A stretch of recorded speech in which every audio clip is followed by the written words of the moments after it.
Amados hermanos y amigos, que la paz de Dios sea con cada uno de ustedes. El año 2020 ya mero se termina. No es cierto.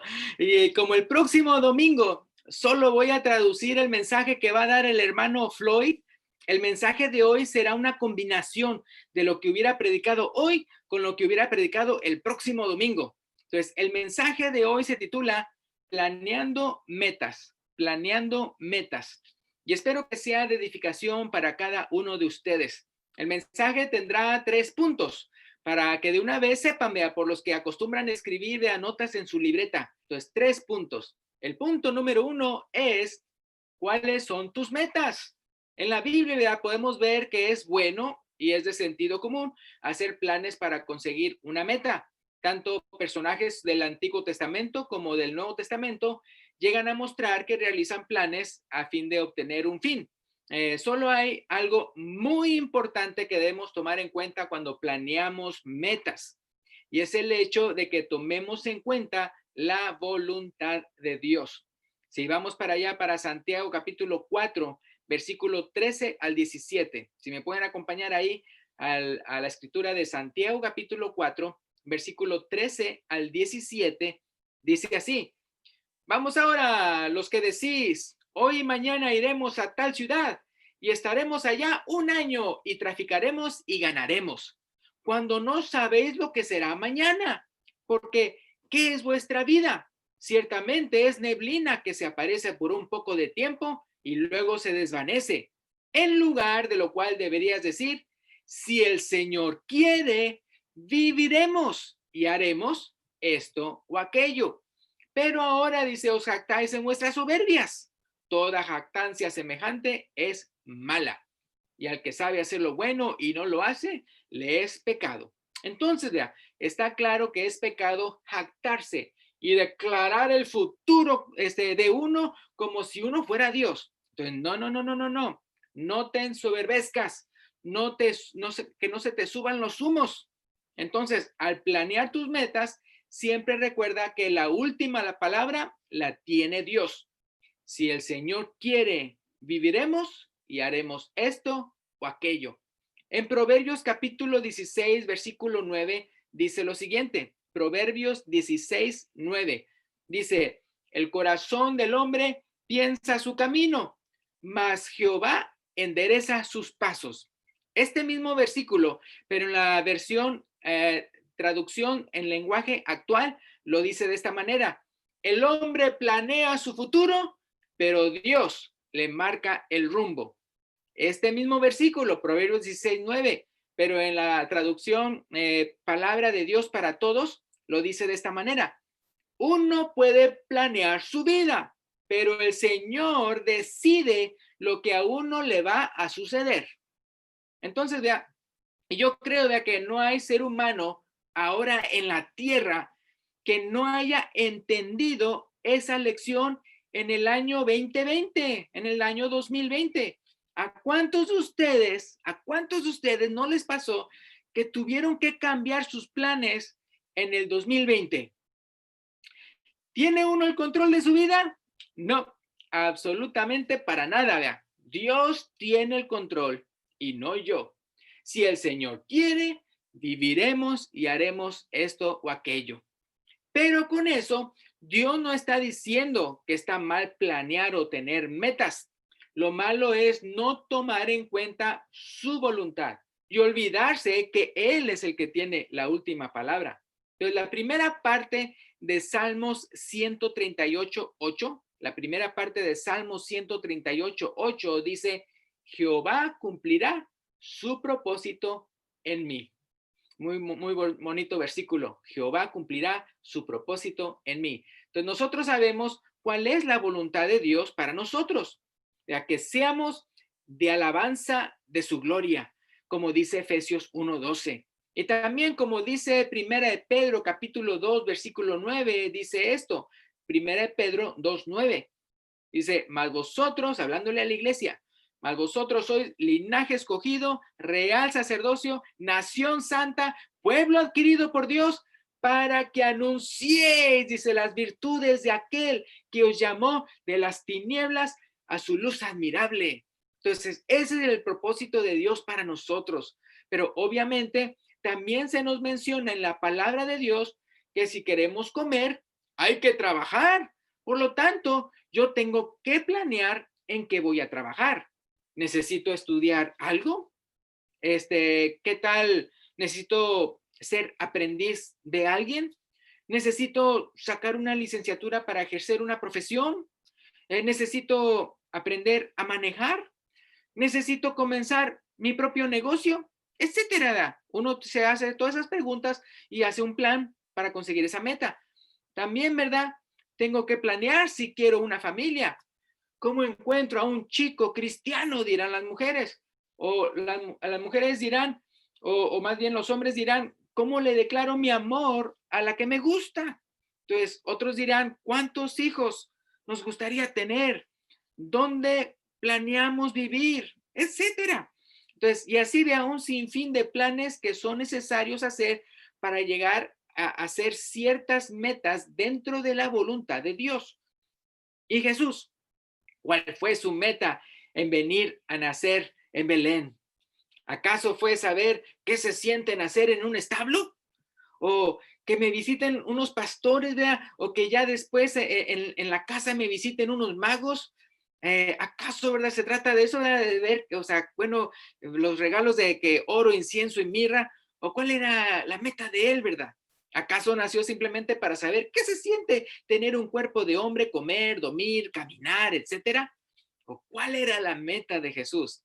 Pues en Lucas 19:10, Jesús dijo, en Lucas 19:10, Jesús dijo, porque el Hijo del Hombre, de un título de él, el Hijo del Hombre vino a buscar y a salvar lo que se había perdido, ¿verdad?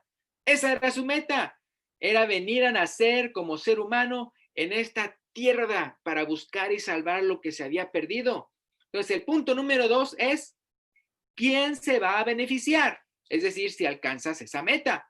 Entonces, el punto número 1 era, ¿cuáles son tus metas? El punto número 2 es, ¿quién se va a beneficiar de alcanzar esa meta? Entonces, esa pregunta es importante porque tiene el potencial de cambiar tu meta, de cambiar lo que planeabas hacer. Porque al hacerte esta pregunta, tal vez te des cuenta de lo egoísta que eres, que todo lo que planeas se trata de ti nomás. Que si ejecutas lo que planeas hacer, el único beneficiado eres tú. Entonces, por ejemplo, los de la Torre de Babel, ¿qué dijeron? Vamos, edifiquémonos una ciudad y una torre cuya cúspide llegue al cielo y hagámonos un nombre. ¿Sí se fijan? O sea, para nuestra honra y gloria. ¿Y qué dijo Dios? No es, bueno, o sea, no dijo eso literalmente, pero les dijo, les confundió las lenguas y así los esparció por la faz de la tierra. Hablando de planes y metas egoístas, ¿se acuerdan lo que contó Jesús ahí en Lucas 12, 15 al 21? Vamos para allá. Lucas capítulo 12, versículos 15 al 21. Fíjense lo que dice aquí. El versículo 15, entonces Jesús les dijo, mirad y guardaos de toda avaricia, porque la vida del hombre no consiste en la abundancia de los bienes que posee. Y luego dice el versículo 16, también le refirió una parábola, diciendo, la heredad de un hombre rico había producido mucho, y él pensaba dentro de sí, ¿qué haré? Porque no tengo dónde guardar mis frutos.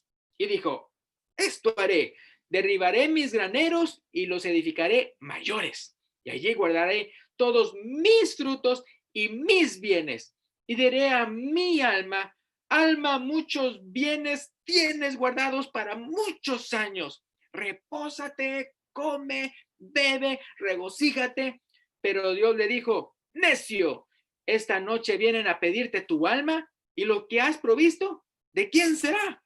Así es el que hace para sí tesoro y no es rico para con Dios.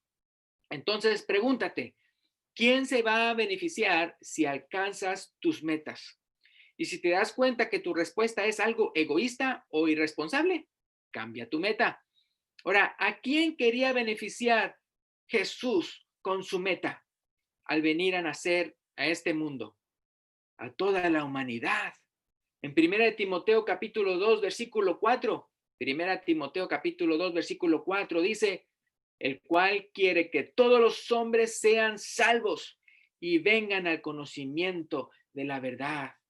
Una meta nada egoísta, sino todo lo contrario, amoroso, misericordioso, benevolioso, no, así no se dice, benévolo y bondadoso, ese así se dice así, el cual dice, quiere que todos los hombres sean salvos y vengan al conocimiento de la verdad. ¿Cuáles son las malas noticias? El mundo está perdido y por sí solo no se va a salvar de la condenación que se merece. Las buenas noticias.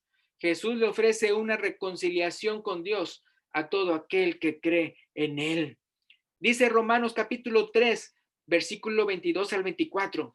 Romanos 3, 22 al 24 dice, la justicia de Dios por medio de la fe en Jesucristo para todos los que creen en él, porque no hay diferencia, por cuantos todos pecaron y están destituidos de la gloria de Dios, siendo justificados gratuitamente por su gracia, mediante la redención que es en Cristo Jesús. Y el punto número 3 es, ¿qué vas a sacrificar? Es decir, para alcanzar esa meta. Número 1, el punto número 1 dijimos, es cuáles son tus metas. Número 2, ¿a quién vas a beneficiar? Y número 3, ¿qué vas a sacrificar? ¿Qué estás dispuesto a sacrificar para alcanzar tu meta?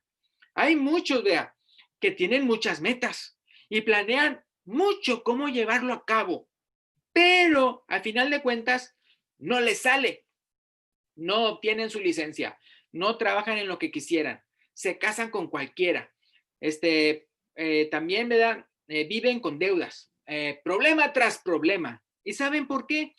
Porque al planear sus metas nunca se preguntaron qué estaban ellos dispuestos a sacrificar de sí mismos con tal de obtener y alcanzar sus metas. O sea, quiero tener un buen matrimonio, pero no quieren sacrificar nada. Quiero un buen trabajo, pero no quieren sacrificar nada. Quiero estar sin deudas, pero no quieren sacrificar nada. Entonces, la meta de Jesús era buscar y salvar lo que se había perdido, a salvar la cruel y pecadora humanidad que se había olvidado de Dios. ¿Y qué fue lo que sacrificó él para alcanzar su meta? A sí mismo, por tan indignos pecadores que somos. No nos merecemos ser salvos. No nos merecemos el que se haya él literalmente sacrificado por nosotros. No nos merecemos el haber sido comprados con su sangre preciosa. Y sin embargo, lo hizo por amor a nosotros. Bendito sea Dios, que no solo se sacrificó literalmente, sino que también resucitó literalmente y fue arrebatado a los cielos y está ahorita a la diestra del Padre intercediendo por nosotros. Pero por favor, les suplico que el hecho de que sabemos que resucitó, no menospreciemos ni por un segundo el gran sacrificio y la tortura que padeció para poder salvarnos de la condenación.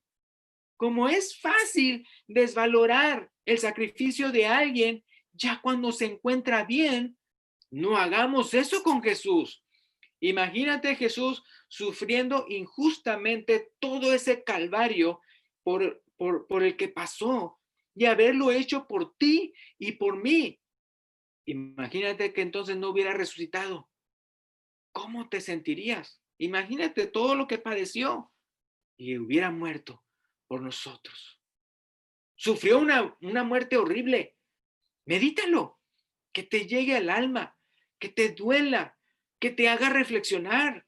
Y una vez que realmente sientas, vea, por lo que Él pasó por ti, por cómo se sacrificó, vea, Jesús, sal del agobio que sientes, recordando que Él no se quedó muerto, sino que se levantó de la tumba, resucitando de entre los muertos. Vea. Y con eso nos confirma que todas sus promesas y lo que Él dijo de sí mismo son verdaderas y podemos ser salvos en su nombre si tenemos fe en Él y obedecemos su evangelio, muriendo al pecado, siendo sepultados con él en el bautismo y resucitando a una nueva vida siguiendo sus pisadas.